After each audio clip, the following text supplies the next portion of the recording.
Good evening, everyone. How's YIMBY action tonight? Nice to see you. It's good to be with you. I'm honored to join you tonight for this celebration and to be able to, with my presence and with my words, say thank you. Thank you for all you've done, all you've built, all you have been doing, and all you will do. You have created a movement, and it just continues to grow. I want to say it's just having some conversations across the room tonight. It's wonderful to be in a room of people who get it when we say that we are in the throes of a housing crisis. It is because we are. It's not an exaggeration, that it requires all hands on deck and all tools in the toolbox to address the state of emergency that we're in. It just takes a drive around San Francisco, San Diego, Oakland, anywhere in California to see the reality of it and the crisis proportions of it. And you know, we've all seen the data and heard the data, and keep in mind there's real people behind every one of these numbers, but we have 172,000 people every night in California who are homeless. The largest homeless population of any state in the nation is right here in California, 30% of the nation's total. 90% of those who are homeless became homeless while living in California because of unaffordability. And when you look at the cost of housing, it's not hard to believe why and how people became homeless. The average, the median price for a house in California is $860,000, out of reach of so many. And in San Francisco, it's even higher, $1.5 million in San Francisco. And you know, we can say what we all think, that is outrageous. It's unsustainable. It is impossible for everyday Californians to deal with that. And meanwhile, we have renters spending almost half or more of their paycheck on housing. 700,000 Californians a moment away from an eviction. We have people who want to live near where they work, but they can't. People who want to live where they grew up, but they can't. Parents like me, hoping, but wondering and doubting whether their kids, my kids, can live in the city that they grew up in. And so that is unsustainable. And we need to build 2.5 million housing units by 2030, and we are not on pace to do that right now. So we need to change. Yes, build it, let's build it. So if you're here, I'm preaching to the choir, but that all bears repeating. Those are devastating numbers with human tragedy behind every one of those statistics. And the folks that are living in those challenging times and circumstances, they can't look away. And neither should we, as leaders, as advocates, as people who know we can do better. And if you're in this room, I know that you're not looking away. We need to be laser focused on building more housing, period, full stop. And at the DOJ, we are.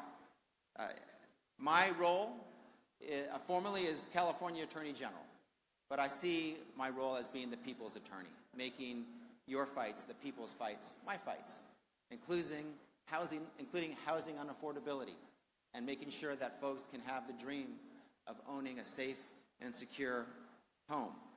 And so I'm here to fight for all of you, and we are enforcing the laws of the state of California, because those are laws, by the way. They're not recommendations, they're not suggestions, they're not options. And we created a special unit within the California Department of Justice to enforce those laws, the laws of the state of California. We call it our Housing Justice Unit, because to not build homes according to the law of the state of California is an injustice. It is wrong. It is wrong to the people who are hurt. And the lack of affordable, equitable, quality housing, it's a justice issue, and that's how we see it at the DOJ. So when local governments skirt housing laws, they do an injustice, and we are looking, we are monitoring, we are noticing when cities decide that they are going to flout the law. When the city of Woodside, and I will say their name, Woodside, self-declared itself a mountain lion sanctuary, we said, no, you're kind of not a mountain lion sanctuary. And we took action, and they complied. When Pasadena misused an urgency ordinance and the use of landmark districts, which doesn't exist under SB 9, we took action, and they complied. when Elk Grove denied a supportive housing project that would have created 66 much-needed affordable housing units for lower-income folks, we sued them. And when Huntington Beach went out of their way, the brazen, intentional, egregious Huntington Beach to violate SB 9 and ADU laws, they came into compliance with those, but then they started violating their housing element. So they pivoted from one illegal act to another. They were so committed to violating the state laws of California. But, again, I'll make one thing super clear. These are the laws of the state of California. For a long time, for too long, cities, local jurisdictions have believed no one's looking, they're just suggestions, they're recommendations, and no one will enforce. And we're here to tell you different. We're here to enforce. The California Department of Justice. And we're not satisfied with our existing housing laws, nor are you. Congratulations on all the YIMBY-supported housing laws that are now the new laws of the state of California. I was also proud to sponsor and work with Assemblymember Haney as the author, Senator Wiener as co-author, two great champions that you should be very proud of right here in San Francisco on Assembly Bill 1485, which will allow my office to sue more cities more often.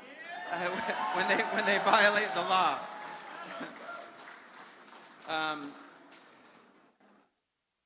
We're proud of our work at the California Department of Justice, but we have much more to do. We know this is a big problem, and we can't get it all done by ourselves. And so I'm thankful to all of you, all the activists and advocates, the organizers, the fighters, the champions for housing. 10 years ago, we wouldn't be in a room like this. I was on a city council in the Bay Area, and it was full-on NIMBY. And so many cities have been. Some still are, as you well know. But in the world of attorneys general, when Trump became president, something happened which I describe as the rise of the attorneys general, the rise of the AGs. We fought back on behalf of states against federal overreach, violation of law. There's something similar that happened in this room, the rise of the YIMBYs. The rise of the YIMBYs. You guys have changed everything. You've changed the political environment. You have driven policy and new solutions.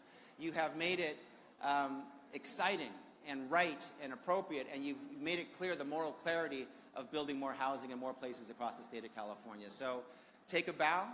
The YIMBY movement, you have got us to where we are today. And there's much more to do, and I want to say this. We do not have to accept the unacceptable. And the lack of commitment and moral courage to build housing throughout the state by so many electeds at the local level is unacceptable. And we know that we don't have to be spectators and bystanders to simply watch as the future unfolds before us. That we can do something about it, that we can change where we go from here, that we can create our future. You have agency, you have power, you have exercised that power time and time again with your organizing and with your fight. And we don't celebrate enough in this business, in politics, in policy, in organizing, and community work, the successes that we have. But tonight is a night to celebrate. And you have so much to be proud of and to celebrate. And I'll also say that there's nothing that we can't do when we do it together, when we have each other's back, and when we believe and we commit to us and to we instead of to I and to me. When we reject the zero-sum fallacy, the belief that for me to succeed, you need to fail. We know that everyone can succeed. We believe in abundance of opportunity and possibility, and the abundance of housing as well. And so, I'll end with this. I grew up the son of activists and organizers like many of you. My mom and dad worked for the United Farm Workers of America. I lived in La Paz when my father worked for Cesar Chavez and my mom with Dolores Huerta. My dad marched in Selma.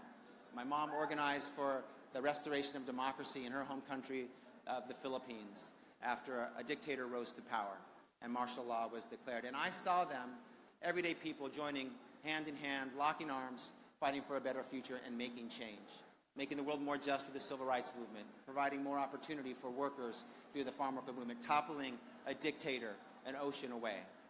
And I know that the YIMBY movement is in that same change-making tradition. We've gone from NIMBY to YIMBY in a decade, and we have more to do because of you. So I grew up with the chant of Si se puede in my ears. Yes, we can build more housing.